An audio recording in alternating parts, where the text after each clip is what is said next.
Comigo do Evangelho de Jesus Cristo segundo escreveu Marcos, capítulo de número 9, versículo de número 23. Marcos 9, versículo de número 23. Deus já tem ministrado, Deus já tem falado nesta noite. Eu não vou demorar, eu quero ser breve, para que após a mensagem nós tenhamos um momento de oração nesta noite. Amém? Marcos capítulo 9, versículo de número 23. Ao que Jesus respondeu: se o Senhor pode, tudo é possível ao que crê. Amém?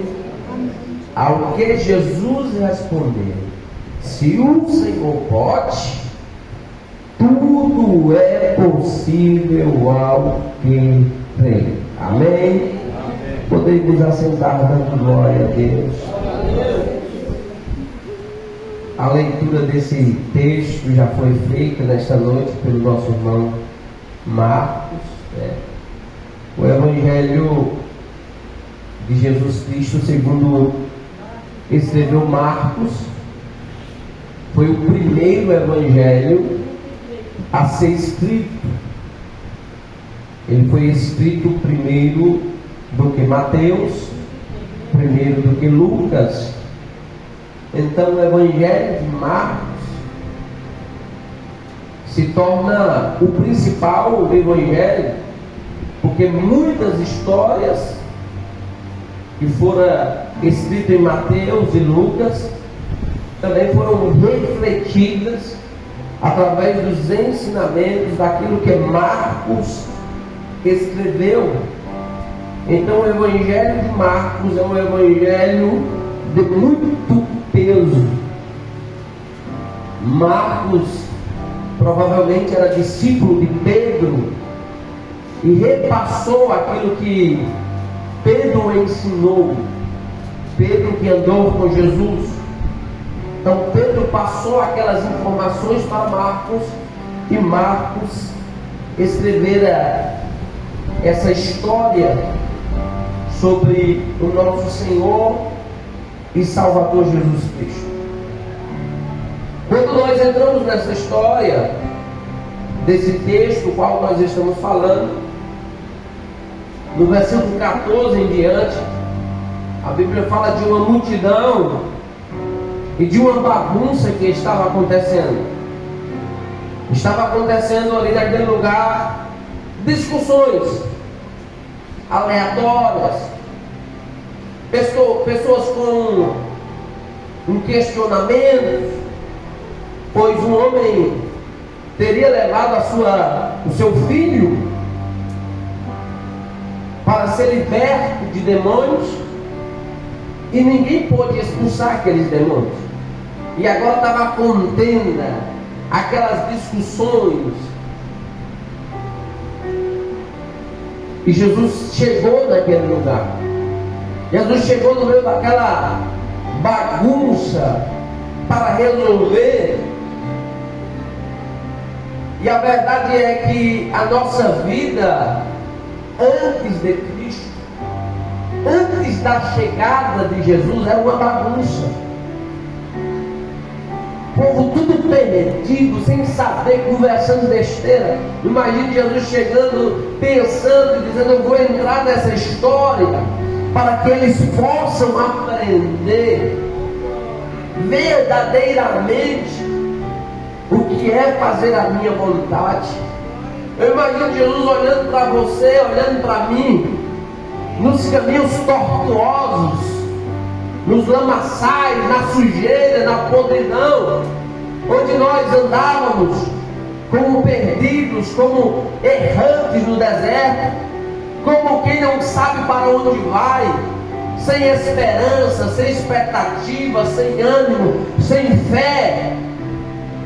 E muitos questionamentos na nossa mente, muitas perguntas, muitas dúvidas, onde nós brigávamos com nós mesmos, onde às vezes nos questionava: Deus existe? Se Ele existe, por que acontece isso? E aí Jesus viu toda essa opressão, todo esse sofrimento, e olhou para você, e olhou para mim, e diz: eu vou entrar na vida desta mulher, eu vou entrar na vida deste homem, para mostrar quem eu sou. O verdadeiro propósito de Jesus entrar na nossa vida é o propósito de nós o conhecermos, sabermos quem Ele é, porque a partir do momento que nós o conhecemos, nós o identificamos, nunca mais nós o abandonamos. Lembra da história do cego de Jericó, que gritou, em busca de ser curado, em busca de ser livre da sua enfermidade. E quando ele foi curado, o cego poderia voltar para a sua casa como alguém que foi curado normal e pronto, acabou. Mas não, a Bíblia diz que o cego de Jericó, a partir do momento que ele recebeu a cura de Jesus, ele não quis apenas a cura, mas ele seguia Jesus pelo seu caminho. Onde Jesus ia, ele estava lá no pé, como quem estava dizendo: nunca mais eu deixo este homem. Aleluia! A partir do momento que nós conhecemos Jesus, não apenas as suas bênçãos, não apenas os seus milagres, não apenas as suas maravilhas, mas a partir do momento que nós entendemos que nele nós temos segurança, nele nós temos paz, nele nós temos alegria, aleluia, nele nós temos transformação de vida, nunca mais nós voltaremos para o caminho da destruição. Eles estavam discutindo por que não expulsaram aquele demônio. Por esse motivo. Você estava conversando e não orando,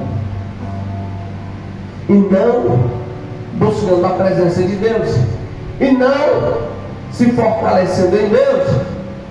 Enquanto nós perdemos tempo conversando, questionando: por que isso? Por que isso? Por que as portas não se abrem? Por que Deus não me abençoa? Por que Deus não sei o que mais? Por que Deus não me cura? Por que Deus não sei o que? E quando a gente fica questionando, conversando, nada acontece. Mas a partir do momento que nós descemos na presença de Deus em oração, o sobrenatural acontece, meus irmãos.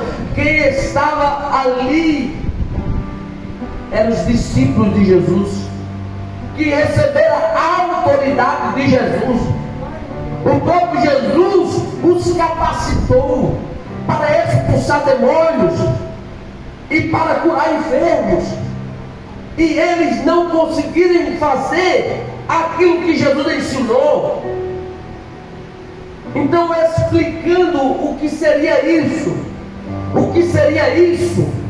seria conversar aqui com o irmão Marcos, passar um ano capacitando ele, ensinando ele, apenas para ele mexer na mesa de som, mexer ali no botão, ajeitar, e passa o ano, e quando chegar o dia dele utilizar a ferramenta que ele foi preparado para usar, ele não sabia usar, ele se perdeu.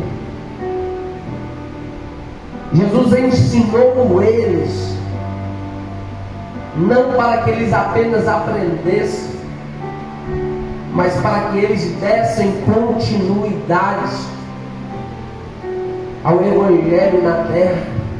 Jesus preparou eles, não para eles estarem de braços cruzados, discutindo, conversando, mas para que os céus fossem manifestados na terra. Você consegue entender que você também é um discípulo de Cristo. E nós ficamos criticando esses discípulos. Nós zombamos esses discípulos. Era discípulo sem fé. Não expulsou um demônio, não expulsaram um demônio. E a pergunta é: e se entrasse um aqui quebrando tudo, o que é que você iria fazer? Se viesse um aqui acabando com tudo, você ia correr? Você ia fugir? Ou você se levantaria com a autoridade de Deus para mandar que o mal fosse embora? Mas quando nós lemos esse texto, não é para nós olharmos para eles, mas é para nós olharmos para nós mesmos.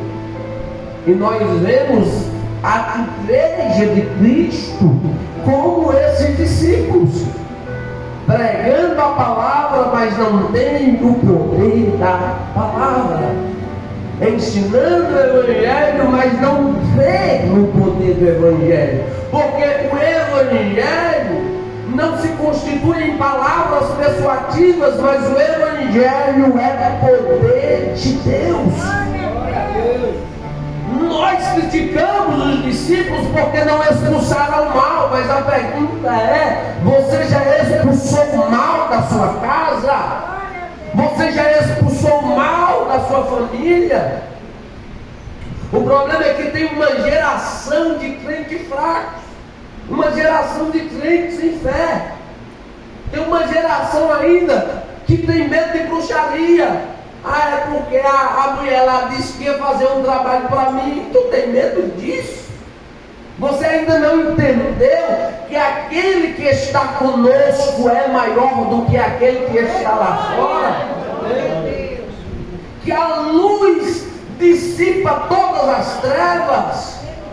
Os discípulos foram ensinados, e quantos ensinamentos, quantas palavras, quantos cultos, quantas orações você já recebeu, para quando o mal querer te afrontar, você ficar de boca fechada como que não aprendeu nada. A manifestação daquilo que você aprendeu não é quando você fala, mas é quando você manifesta o poder de Deus na terra. E você manifesta o poder de Deus na terra, não é falando o que você sabe, aleluia, mas é promovendo o poder de Deus através da sua atitude, através da sua ação, através da sua fé, através da sua determinação.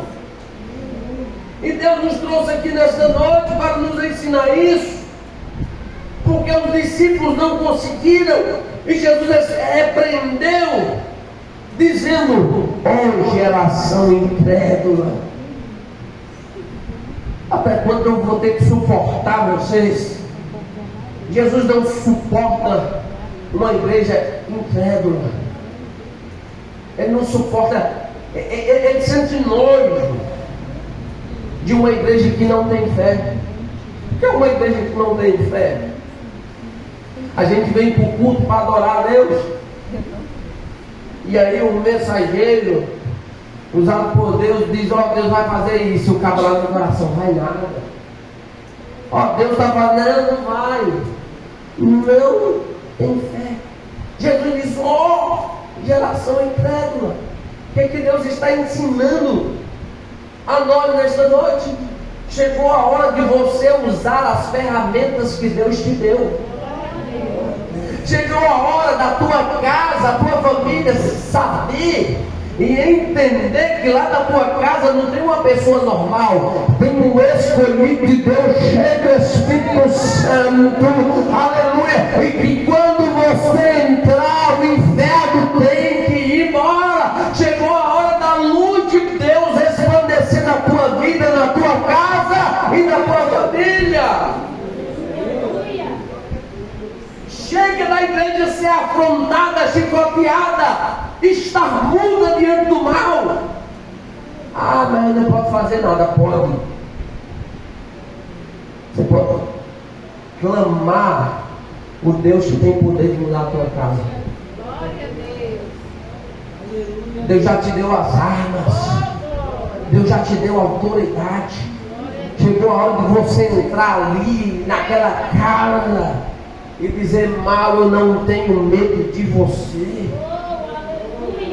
Chega de você se levantar de madrugada e ficar assim: eu estou sentindo a presença de um negócio ruim, uma sombra, um bicho aqui, uma voz que está falando, eu tenho medo de me levantar de noite, esse negócio desse corredor aqui, ó, o demônio, não sei o que. Chegou a hora de você se levantar e dizer: tem demônio aí, Deus vai ser queimado pelo poder do Espírito Santo. Eu não vou mudar de casa, eu não vou mudar de rua, você que vai ter que mudar, porque tem poder de Deus na minha vida. Você vai passar a vida toda fugindo. Você vai passar a vida correndo. Irmão, peia. Igual você dizer: ó, capeta, eu não te aceito na minha casa. Eu não te aceito no meu marido. Eu não te aceito na vida dos meus filhos. A partir de hoje eu estou entrando na batalha. A partir de hoje eu estou entrando na guerra. Aleluia. Era Golias lá enfrentando o exército de Israel. Cadê? Não tem ninguém valente aqui não. Vocês são todos covardes, é todo mundo medroso. Cadê o homem valente? Um baixinho, pequenininho, um frangote chamado Davi foi levantado por Deus e olhou para um gigante e disse: quem é este homem para afrontar o Deus de Israel? Ei, entenda que essa batalha, esta guerra não é tua, mas é do Senhor. Ei, o Senhor não vai ser envergonhado. Sabe por quê? Porque o inferno pergunta: mas quem que vai para a igreja? Cadê os efeitos da tua oração? Tu não é crente porque tua casa não muda. E Deus está dizendo: chegou a hora da igreja reagir e mostrar quem eu sou. Gigante tinha arma, tinha um Davi, eu preciso de uma pedra, só resolve. Porque não é minha arma. Glória a Deus. É o poder do Senhor. Deus está dizendo: é o poder do Senhor que vai na frente. Os discípulos não expulsaram. O demônio começou fazendo a ruaça lá de todo jeito. Ele disse: geração incrédula. O que Jesus estava dizendo? Isso aqui era para vocês resolver. Você consegue entender que tem coisa que você não precisa fazer uma campanha de 2 meses? Vou fazer uma campanha de 1 ano para ver. Basta você se levantar com a autoridade do Espírito Santo e dizer: ó, chega. A partir de hoje eu não aceito mais. O problema é que a igreja deixou de crer no sobrenatural. Tinha hora de você confrontar, porque a nossa luta não é contra a carne, não é contra o sangue, mas é contra as hostes espirituais da maldade. Você não vai bater no marido, nos filhos, ficar discutindo com eles. Você vai entrar na tua casa e vai dizer assim: ó, Satanás, a partir de hoje eu te proíbo de botar bebida na boca do meu marido. Eu te proíbo de botar droga. Eu não estou pedindo aqui, eu estou mandando: saia da minha casa, saia da minha família. Eu ordeno: não entra mais dentro da minha casa a partir de hoje. Só vai entrar adorando a Deus, louvando o Senhor. O Senhor está dizendo: puxa a espada, vai para cima com poder e autoridade, que o mal vai embora. Os discípulos não fizeram nada. Jesus chega e diz: como foi esse problema aí? Não, Senhor, meu filho, o capeta pega ele, joga ele para um lado, joga para o outro. Por quê? João capítulo 10, versículo 10 diz que o diabo não vem senão para matar ou vai destruir. Tudo que o diabo entra é para acabar, irmão. Ele não constrói nada, ele destrói. Jogava o menino para um lado, jogava o menino para o outro. Jesus perguntou: desde quando esse problema? Desde a infância. E você sabe que tem crente tão incrédulo. Lembra da história de Marta? Quando Jesus chegou, cadê o povo? Cadê lá? Não, Senhor, tem 4 dias já. Ele diz, não, mas é que ele bebe desde a adolescência. Você está perguntando quanto tempo faz? Para ele tanto faz ser desde aí de criança. Desde quando? Não, desde a infância. O inimigo perturba a vida deste jovem. O Senhor não está perguntando quanto tempo, não importa para ele. Ah, pastor, tem 10 anos de escravidão, tem 20 anos. Ó, meu casamento está assim, ó, já tem muito tempo que não está bem. É?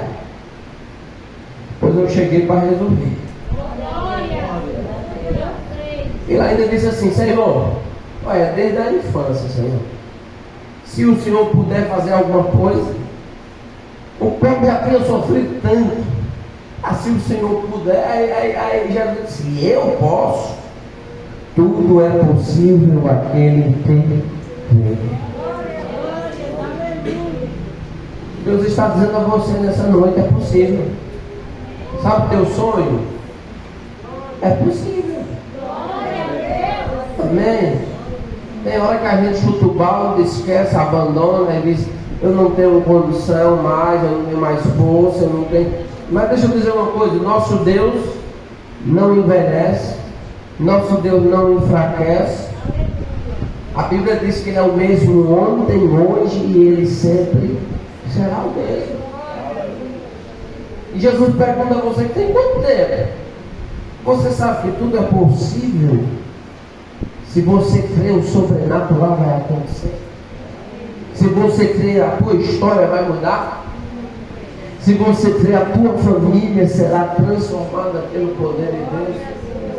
A nossa irmã Ana, no capítulo 2, ela diz, ó, Deus é o Deus que levanta, é o Deus que derruba, Deus é o Deus que fere, Deus é o Deus que cura, Deus é o Deus que quebra, Deus é o Deus que liga, Deus é o Deus que pega o pobre necessitado do futuro e faz se assentar no meio dos príncipes. Aleluia! O que é que Jesus estava ensinando aquele homem que clamou, que pediu? Olha, os discípulos não puderam resolver, mas eu posso resolver. O que Jesus está nos ensinando, sabe o que é? Se os líderes, os pastores, os crentes, a igreja não tiver fé, não tiver o poder de realizar, mas ele continua com o poder. Aleluia! Continua pedindo a ele, continua clamando a ele, continua buscando a ele, porque por mais que um ou outro não tenha fé, mas ele é poderoso para fazer na sua vida se você crê. Porque às vezes a gente depende muito do homem, fica limitado ao homem e termina até mesmo idolatrando o homem. Tem gente que viaja do Nordeste para o Sul para receber a oração de um pastor lá. Porque o pastor lá é usado. Viagem, irmão, 3.000 quilômetros para receber uma oração lá, e não sabe que o poder não está nele, o poder está em Deus. E às vezes volta até decepcionado. Que pode fazer uma viagem desse tamanho e não resolveu, porque viajou na carne, mas não desceu no Espírito. E que Deus está dizendo nessa noite é: desça na minha presença, porque Jesus expulsou aquele demônio. E quando expulsou aquele demônio, o menino voltou, caiu, Jesus levantou ele, totalmente liberto. Nós estamos vivendo dias de opressão espiritual, de perturbação espiritual, dias de guerra, dias de batalha, dias de confronto. Nós vivemos uma guerra constante, onde o inimigo ataca a mente, traz pensamento de tristeza, traz pensamento de derrota, de mágoa, de ira, de decepção. Estamos vivendo um tempo que existe uma geração cansada, uma geração que já se entregou, que não tem sonhos, não tem expectativas, não tem desejo de crescer e desenvolver, não tem mesmo nem vontade de acordar. E sabe o que é isso? Isso é um peso espiritual. E esse peso espiritual está sobre muitos da igreja que estão desacordados, que outrora orava, buscava, ia para os cultos, mas agora não tem vontade mais nem de orar, nem de cantar, nem de pregar, nem de fazer nada, nem mesmo de sair da sua própria casa. Existe um peso. A Bíblia diz em Zacarias que existia um demônio que segurou a mão direita do sacerdote, sumo sacerdote Josué, para que ele não fizesse a vontade de Deus. E existem hostes espirituais segurando na mão de muito crente para não fazer a vontade de Deus, para ficar com raiva de pastor, para ficar com raiva de igreja, segurando, dizendo: você não vai, você não vai, você não vai. Mas a Bíblia diz que quando os anjos do Senhor viram um sumo sacerdote com as vestes sujas, o diabo segurando na mão dele, perguntaram: não é esse um tição tirado do fogo? Não é esse o escolhido de Deus? Sim, é ele mesmo. Pois traga roupa nova para ele. Este o teu nome é renovo. E Deus, nesta noite, Ele quer desprender uma igreja que poderia viver o sobrenatural, as maravilhas de Deus, mas fica enganchada, presa, limitada. Você já parou para pensar o que Deus pode fazer através de você? O que Deus pode fazer através da tua oração? Quantas pessoas podem ser alcançadas através de você? Mas o inimigo fica ali, aprendendo, ó. Não vai, não prega, não ora, que você não pode. Tem que ser um pastor, tem que ser fulano, tu não sabe orar, tu não sabe pregar, tu não tem estudo. Deus não quer teu estudo, Deus quer a tua obediência, Deus quer a tua fé. A Bíblia diz que naquele mesmo momento Ele levantou o curado, porque aquele homem entregou na mão de Jesus. Eu não sei qual é a tua causa, a tua necessidade, mas entrega na mão de Jesus nesta noite. Ele tem poder de mudar a tua história. Os discípulos perguntaram a Ele: Senhor, por que nós não conseguimos expulsar? Porque esse tipo de espírito de demônio não pode ser expulso. Não só pode ser expulso por meio de oração. Quando ele fala de jejum e oração. Mas o maior problema daquela igreja é o do verso 19. Geração incrédula. É a incredulidade. Jesus não operou mais milagres em alguns lugares por causa da incredulidade do povo. Se crê, tudo é possível. Às vezes, você já parou para pensar que às vezes você pode ser uma barreira para Deus operar na vida de alguém, porque você mesmo amaldiçoa. Ah, fulano não tem jeito não. Ah, mas fulano.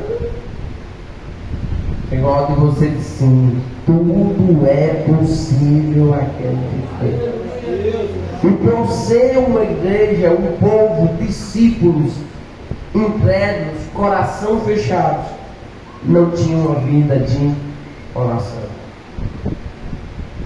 Porque adianta sermos crentes, sermos filhos de Deus e não ter uma vida de oração? Você acordou e você já fez alguma oração?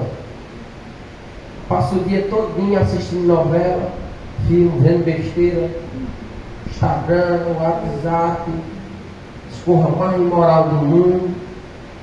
Aí na hora do culto, Senhor, me batiza com o Espírito Santo. Não. Seu culto não começa aqui, começa quando você acorda. Amém? Começa quando você acorda. Você diz: bom dia, Espírito Santo. Bom dia, Jesus. Quando você vem, você já vem cheio de Deus. Aqui você vai só transbordar. Que Deus está querendo levantar uma igreja de intimidade. Não expulsar porque não tem intimidade. Acaba passa 20 anos na igreja, 30, 40. Ele faça aí uma oração. Eu não sei. Está fazendo o que na igreja? Está passeando só. Eu não sei. Porque não ora. Esse dia eu peguei um irmão lá no trato, que teve a festa lá no trato lá as festas lá do forró que tem. E nós conversando, eu disse: aí tem um movimento de gente, quem enche lá, Expotrato. Ele disse: festa grande. Ele saiu dizendo: hoje quem toca é esse. Ele saiu dizendo os 10 dias de quem tocava bem certinho. Hoje é esse. Eu digo: amém, irmãos. Tudo bem. Agora me diga pelo menos qual é o nome dos 3 patriarcas da Bíblia. Sim, pastor. Tu não sabe quem foi? Eu sei não. Abraão, Isaac, Jacó, tu não sabe. Agora o nome da banda, tudo tu sabe. Porque onde está o teu tesouro está o teu coração. Então se você não sabe, é porque seu coração não está ainda naquilo. O que eu estou falando não é você fazer uma oração mais bonita, porque isso é até coisa de pobre, fariseu. Senhor! Não! Eu estou falando é de vocês conversar com Deus. É uma obrigação do crente conversar com Deus. Acaba crente e não conversa com Deus. Está intrigado dele. Então você vai botar uma meta no seu coração. Acaba quer vitória e não quer intimidade com Jesus. Você vai botar uma meta até o final do ano. Desse ano eu vou aprender a orar. Eu não passo mais vergonha. Eu vou aprender a orar. Como é que você aprende a orar? Orando. A não ser que você não tenha nenhum problema. Se não tiver nenhum problema, você não precisa. Porque, irmão, se você for pensar no tanto de coisa que a gente precisa orar, é porque falta palavra, não, falta vontade. Porque você pensar que, rapaz, eu preciso orar pelo quê? Aí você lembra do seu esposo. Orar pelo meu esposo. Deus abençoe meu esposo. Tu não quer que Deus abençoe teus filhos, não? Orar pelos seus filhos. E não a oração do preguiçoso. A oração de verdade. Qual a oração do preguiçoso? Senhor, que o Senhor resolva todos os meus problemas. Que o Senhor abençoe todos os meus filhos. É para acabar logo, é com pressa. Aqui é para assistir televisão. Não, vai orar. Senhor, abençoa o Joaquim, porque é sim, Jesus. Dá um detalhe para ele. Senhor, abençoa. Dá um detalhe. Deus é o Deus de detalhes. Você tem problema? Apresenta a Ele. Especifica para Ele. Deus, meu problema é assim. O Senhor sabe que é assim, assim, é assim. Isso é orar. Quando você vê, você já orou 2 horas e nem viu. E são muitas as necessidades. Então, eles não conseguiram expulsar o mal, por quê? Porque não tinham vida de oração. A partir do momento que você tiver uma vida de oração, nenhum mal poderá resistir Deus na sua vida. Amém?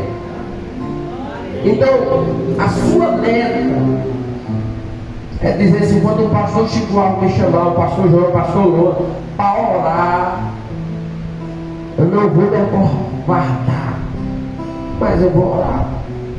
Por quê? Porque eu sou serva de Deus também. O negociado só está recebendo dos outros, prato feito. Já chegou a hora de você ser uma bênção, não apenas ser abençoado. Tem gente aqui que Jesus está falando que está só assim, ó, com a cabeça, ora por mim, ora por mim. Você já parou para pensar que chegou a hora de você orar por outras pessoas? Que tem gente precisando de sua oração, gente precisando de sua palavra, gente precisando do poder de Deus na sua vida. Deus está dizendo: acorda, desperta, porque através de você eu vou salvar, eu vou libertar, eu vou transformar a vida. Se levanta com a autoridade de Deus e dizer: eu vou perder toda timidez, toda vergonha, eu vou perder todo medo e vou mostrar que Deus também fala comigo. Eu creio, irmãos, que Deus vai levantar um povo tão cheio de Deus aqui, que vai chegar gente assim, ó. Pastor Chico, eu estava orando pelos senhores lá em casa. Eu só quero receber a oração, né? Pastor Chico, eu estava orando pelo senhor e pela pastora Loura, e Deus me revelou. Aí você vai entregar o recado. Chegou o tempo de você ser uma bênção também, de os mananciais de águas vivas também correr dentro de você. Não puder expulsar, mas você não vai fazer parte dessa geração guardada, dessa geração fria, mas você vai fazer parte da geração que testifica o poder de Deus na terra. Amém? Fica de pé em nome de Jesus. Tudo é possível aquele que crê, amém? Então, se você precisa de um milagre hoje, vem aqui na frente, eu vou orar por você.